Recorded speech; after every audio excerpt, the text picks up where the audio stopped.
نحمده ونصلي ونسلم على رسوله الكريم أما بعد فأعوذ بالله من الشيطان الرجيم بسم الله الرحمن الرحيم هل أتى على الإنسان حين من الدهر لم يكن شيئا مذكورا صدق الله العظيم وبلغنا رسوله النبي الكريم الأمين المكين المجيد الرؤوف الرحیم۔ حمد و ثنا کے بعد جیسا کہ معلوم ہے کہ آج کے جمعۃ المبارک کے خطاب کا موضوع ہے صحابی رسول صلی اللہ علیہ وسلم کا جنت کی طرف اشتیاق اور شوق جنت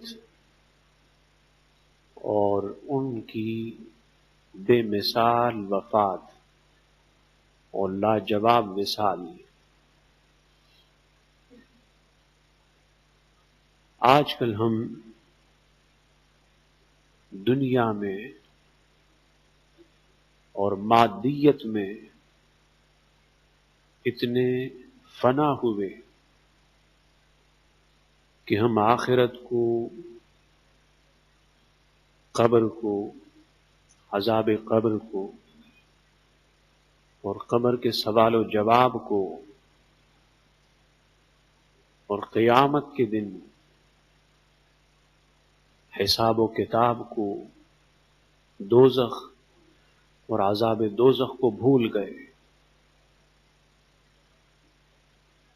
ہماری زندگی سے فکر آخرت نکل گئی ہے اور ہماری زندگیوں پر فکر دنیا غالب ہو گئی۔ قرآن کریم فرقان حمید ابتدا سے انتہا تک اور اللہ کے رسول صلی اللہ علیہ وسلم ہمیں ہمیشہ فکر آخرت اور فکر جنت، شوق جنت اور اشتیاق جنت کی تعلیم دیتے رہے۔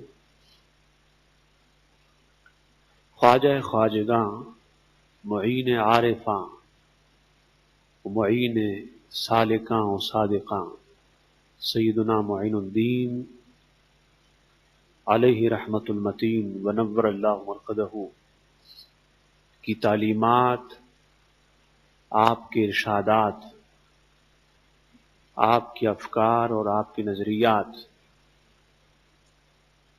وہ فکر آخرت پر مبنی اور مشتمل ہے، اور آپ نے اس کائنات ہست و بود میں بسنے والے انس و جنس کو آخرت کی طرف اور جنت کی طرف راغب کیا، مائل کیا، اور بے شمار لوگ ایسے ہوئے جو آپ کی ان نورانی تعلیمات اور نورانی ہدایات کی بنا پر فکر دنیا سے نکل کر اور حب دنیا سے نکل کر آخرت کی طرف راغب ہوئے، مائل ہوئے۔ آج چھوٹا ہو یا بڑا، بوڑھا ہو یا جوان، مرد ہو یا عورت، مسلم ہو یا غیر مسلم، کسی ملک کا، کسی زبان کا، کسی علاقے کا ہو، اس کا تعلق کسی طبقے سے ہو، اس کے ذہن میں فقط مال، حب مال اور دنیا اور حب دنیا، دنیا کا سودا سمایا ہوا ہے اور دنیا کی فکر سمائی ہوئی ہے۔ ہم جب صحابہ، پھر تابعین، تبع تابعین اور ائمہ صالحین کی زندگی کو پڑھتے ہیں تو ان کی زندگی میں ہمیں فکر آخرت، شوق جنت اور اشتیاق جنت اور رغبت جنت کا پہلو غالب ملتا ہے، اور اس طرح کی مختلف روایات ہیں، احادیث ہیں، جن سے صحابہ کا شوق جنت اور فکر آخرت ثابت ہوتا ہے۔ ان میں سے ایک روایت سیدنا عبداللہ بن عمر رضی اللہ تعالیٰ عنہ کی ہے۔ عن ابن عمر ان رجلا من الحبشہ اتى النبی صلی اللہ علیہ وسلم۔ سیدنا ابن عمر رضی اللہ تعالیٰ عنہ نے فرمایا کہ حبشہ کا ایک شخص نبی صلی اللہ علیہ وسلم کے پاس آیا، حضور کی بارگاہ میں حاضر ہوا۔ فقال یا رسول اللہ، اس حبشے سے آنے والے انسان نے، حبشے سے آنے والے اللہ کے بندے نے حضور کی بارگاہ میں عرض کیا، یا رسول اللہ صلی اللہ علیہ وسلم، فضلتم علینا بالالوان والنبوہ، کہ آپ کو ہم پر رنگ میں اور نبوت میں فضیلت دی گئی، فوقیت دی گئی، کہ آپ میں عرب میں نبی ہوئے، رسول ہوئے، اور یہاں کے لوگ حسین و جمیل ہوئے، خوبصورت ہوئے، اور حبشہ میں نہ نبی ہوا، نہ وہاں کے لوگ خوبصورت ہیں، حسین ہیں، بلکہ سیاہ رنگ کے ہیں۔ اب اس آنے والے سائل نے حضور علیہ السلام کی بارگاہ میں جو عرض کیا کہ آپ کو فضیلت دی گئی رنگ کی وجہ سے اور نبوت کی وجہ سے، اس کا خطاب یا تو حضور علیہ السلام سے تھا، تو اس صورت میں معنی یہ ہے حدیث کا کہ حضور علیہ السلام رنگ کے حوالے سے، حسن و جمال اور زینت کے حوالے سے اور خوبصورتی کے حوالے سے کل کائنات کے انسانوں میں اور موجودات اور مخلوقات میں سب سے زیادہ حسین اور خوبصورت ہوئے، اور آپ کی نبوت وہ نبوت ہے جو نبوت عامہ ہے۔ مطلب یہ ہے کہ آپ انبیاء کے بھی نبی ہوئے، آپ کی رسالت رسالت عامہ ہے، آپ رسولوں کے بھی نبی ہوئے۔ یا پھر حبشے سے آنے والے وہ سائل، سوال کرنے والے کا خطاب اہل عرب سے تھا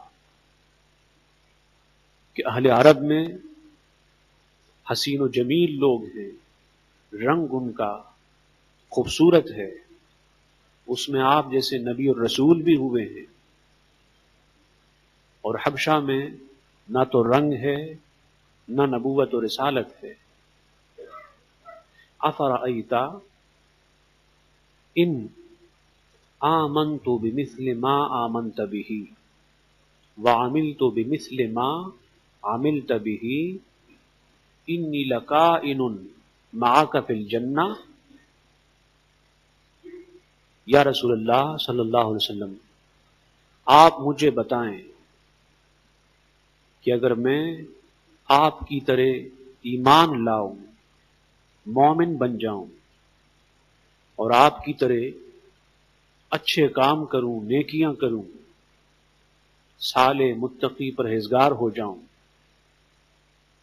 تو کیا میں جنت میں آپ کے ساتھ ہوں گا؟ کیا مجھے جنت میں آپ کا ساتھ نصیب ہوگا، آپ کا قرب نصیب ہوگا، آپ کی معیت نصیب ہوگی؟ اب سوال کرنے والے اور حبشہ سے آنے والے یہ سائل بڑے عظیم انسان تھے. انہوں نے سوال جنت کا نہ کیا، یہ نہ کہا کہ اگر میں مومن ہو جاؤں اور اچھے کام کروں تو کیا میں جنت میں جاؤں گا. سوال جنت کا نہیں کیا، سوال یہ تھا کہ یا رسول اللہ کیا میں جنت میں آپ کے ساتھ ہوں گا؟ اس لیے کہ حضور کا غلام، حضور کا عاشق صادق اور حضور کا متلاشی اور طالب، وہ جنت کا سائل نہیں ہوتا، وہ جنت نہیں مانگتا، وہ جنت میں بھی اللہ سے اس کا محبوب مانگتا ہے. جنت اس وقت ہے جب جنت میں اس کے محبوب رسول ہوں، ان کے آقا ہوں، ان کے مالک ہوں، ان کے محبوب نبی ہوں. بڑا عظیم سوال تھا، بڑا عظیم سائل تھا. فقال رسول اللہ صلی اللہ علیہ وسلم، حضور علیہ السلام نے فرمایا کہ من قال لا الہ الا اللہ کان لہ بہا عہد عند اللہ ومن قال سبحان اللہ کتب لہ مئۃ الف حسنہ. کہ سوال کرنے والے، تیرے سوال کا جواب یہ ہے کہ جس انسان نے لا الہ الا اللہ محمد رسول اللہ صلی اللہ علیہ وسلم یہ کلمہ طیبہ پڑھا، تو اس کلمہ طیبہ کی برکت سے اس انسان کا اللہ کے پاس یہ عہد و پیمان ہے، اس سے اللہ کا وعدہ ہے کہ وہ جنت میں میرے ساتھ ہوگا. یعنی سوال کرنے والے، جنت میں معیت،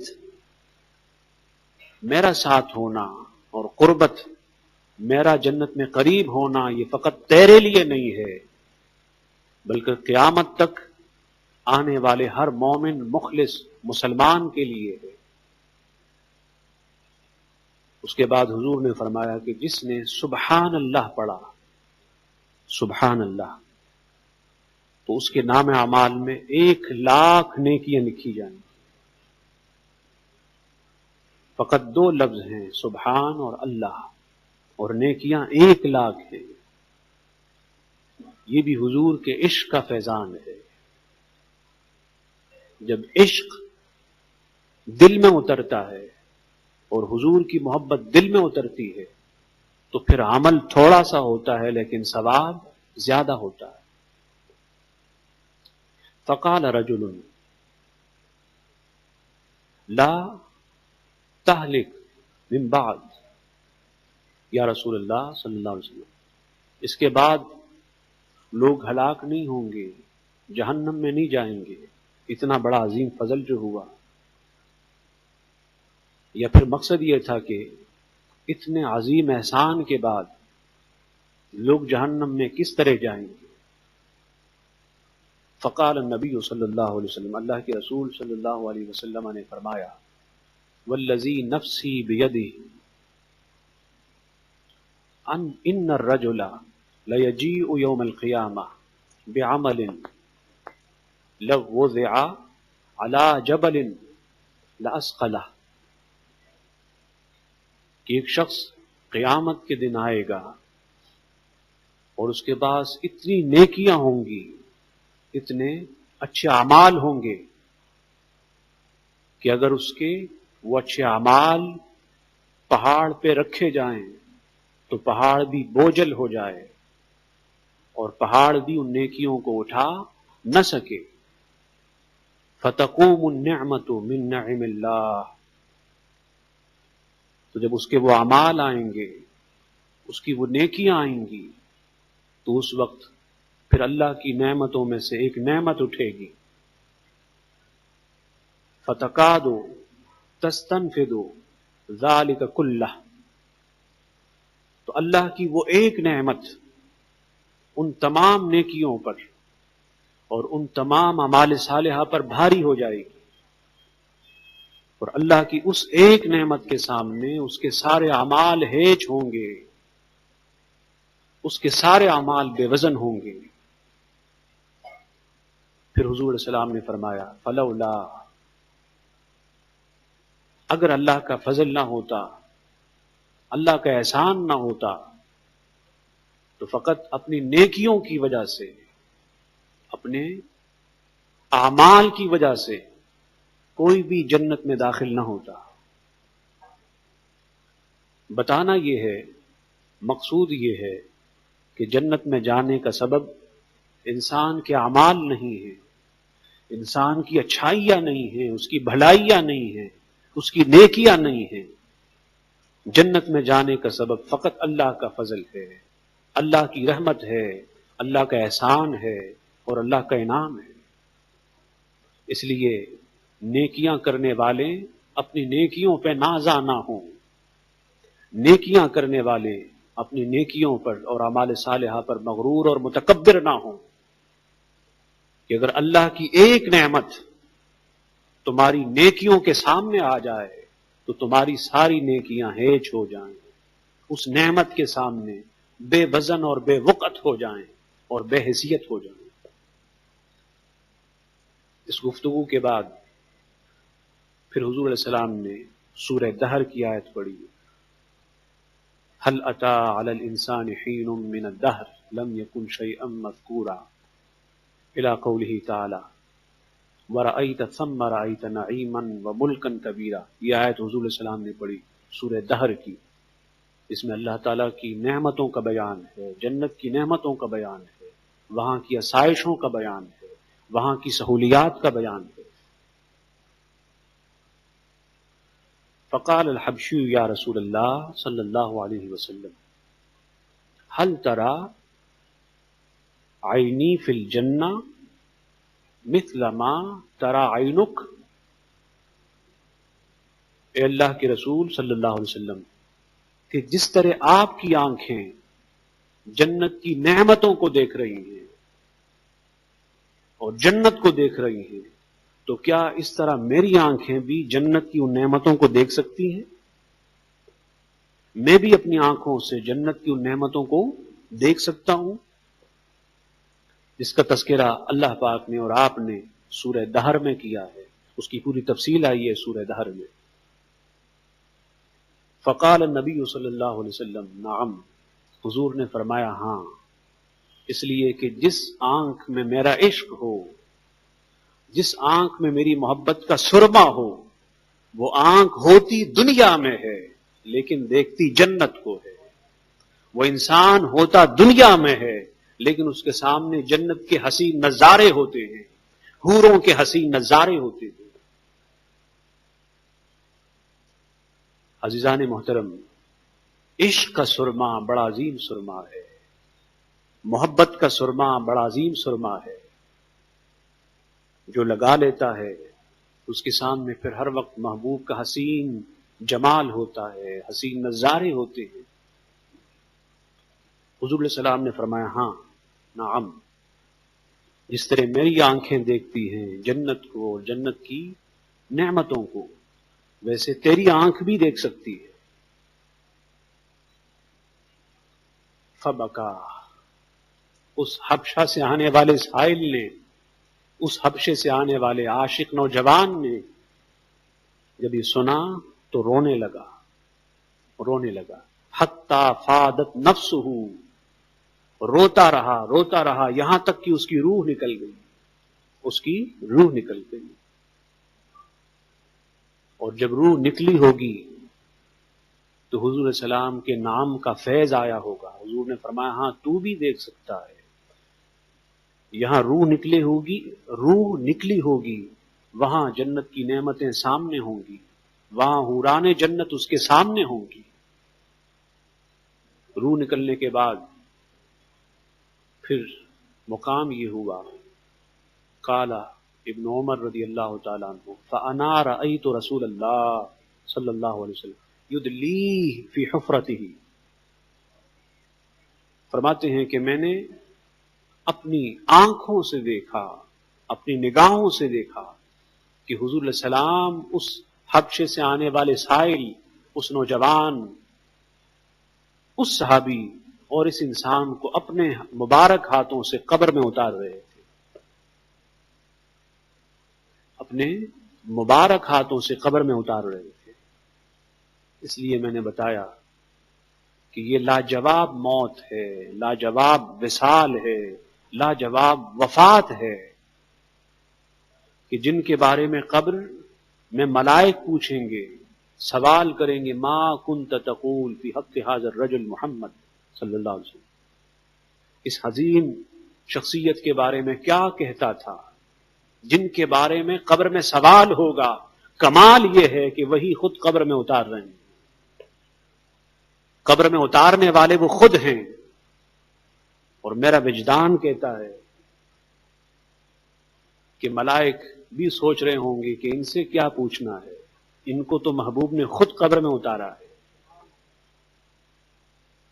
اور پھر وجدان گواہ ہے اس بات کا کہ اگر ملائک نے پوچھا ہوگا، حضور کے بارے میں سوال کیا ہوگا، تو انہوں نے جواب دیا ہوگا وہی تو تھے جنہوں نے ابھی قبر میں اتارا، وہی تو تھے جنہوں نے اپنے مبارک ہاتھوں سے دفن کیا. کتنا خوش نصیب تھا وہ سائل، وہ نوجوان جسے تاجدار کائنات نے اپنے مبارک ہاتھوں سے دفن کیا اور قبر میں اتارا. کاش آج کا نوجوان بھی دور نبوی کے نوجوان جیسا ہو جائے. کاش آج کے نوجوان کی نگاہیں پاک ہو جائیں، آج کے نوجوان کی آنکھیں پاک ہو، بصر پاک ہو، بصیرت پاک ہو، زندگی پاک ہو، شباب پاک ہو. اور آج کا نوجوان بھی طہارت کا ایسا پیکر بنے کہ وہ اپنی آنکھوں سے پھر جنت کے نظارے کرے، اپنی آنکھوں سے جنت کو تکا کرے، اپنی آنکھوں سے جنت دیکھا کرے. اور کاش ہمیں بھی اللہ پاک ایسا شوق جنت عطا فرمائے، ایسی اشتیاق جنت عطا فرمائے، اور ایسا شوق وصال محبوب اور دیدار محبوب عطا فرمائے کہ ہم دنیا کو بھول جائیں، دنیا کی مادیت کو بھول جائیں، دنیا کی ہر لذت سے آزاد ہو جائیں، دنیا کی محبت سے آزاد ہو جائیں. تباہ کر دیا ہمیں دنیا کی محبت نے، ذلیل و رسوا کر دیا ہمیں دنیا اور مال کی محبت نے. ہمارا سکون، ہمارا اطمینان، ہمارا چین سب کچھ دنیا اور حب دنیا نے لوٹا ہے. اور ہمیں ہوش تک نہیں ہے، ہم بے ہوش ہیں، سو رہے ہیں. میں خاص نوجوانوں سے مخاطب ہوں کہ نوجوانوں خدا کے لیے شباب کے نشے سے نکل آؤ، جوانی کے نشے سے نکل آؤ. تمہاری جوانی، تمہارا شباب فقط حضور کے رنگ میں رنگا ہو، حضور کے عشق میں رنگا ہو، حضور کی محبت میں رنگا ہو. تمہارے پیشانیوں پر اللہ کے سجدوں کا نور ہو، تمہارے دلوں میں اللہ کی محبت اور حضور کی محبت کا نور اور روشنی ہو. پھر تمہیں بھی اس نوجوان جیسی موت نصیب ہوگی. اور کتنی عظیم موت ہے، کتنی عظیم موت ہے کہ حضور سامنے ہے، روح نکل گئی. فبکا حدیث کے الفاظ ہیں، وہ روتے رہے حضور کے سامنے، روتے رہے حتی وہاں اس وقت تک روتے رہے کہ روح نکل گئی. کتنی عظیم موت ہے اس حوالے سے کہ روح نکل رہی ہے اور سامنے محبوب. خدا کرے ہماری موت بھی ایسی موت ہو کہ جب روح نکلے تو سامنے جلوہ محبوب ہو، سامنے رخ انور مصطفیٰ ہو، سامنے والضحیٰ والا چہرہ ہو. جیسے اعلی حضرت کے برادر اصغر شہنشاہ سخن امام حسن رضی اللہ تعالیٰ نے فرمایا کہ بند جب خواب اجل سے ہو حسن کی آنکھیں، بند جب خواب اجل سے ہو حسن کی آنکھیں، اس کے سامنے تیرا جلوہ زیبائی ہو. یا رسول اللہ، پھر جب موت کا وقت آئے اور آنکھیں بند ہو جائیں تو تمنا خواہش یہ ہے کہ اس آنکھوں کے سامنے تیرا رخ انور ہو، تیرا چہرہ مبارک ہو، تیری زیارت ہو، تیرا دیدار ہو. دیدار کرتے جائیں اور ساتھ ساتھ روح نکلتی جائے، مرتے جائیں. اللہ پاک یہ سعادت ہم سب کو عطا فرمائے. وما علینا الا البلاغ. صلوا صلاة سنة رسول الله.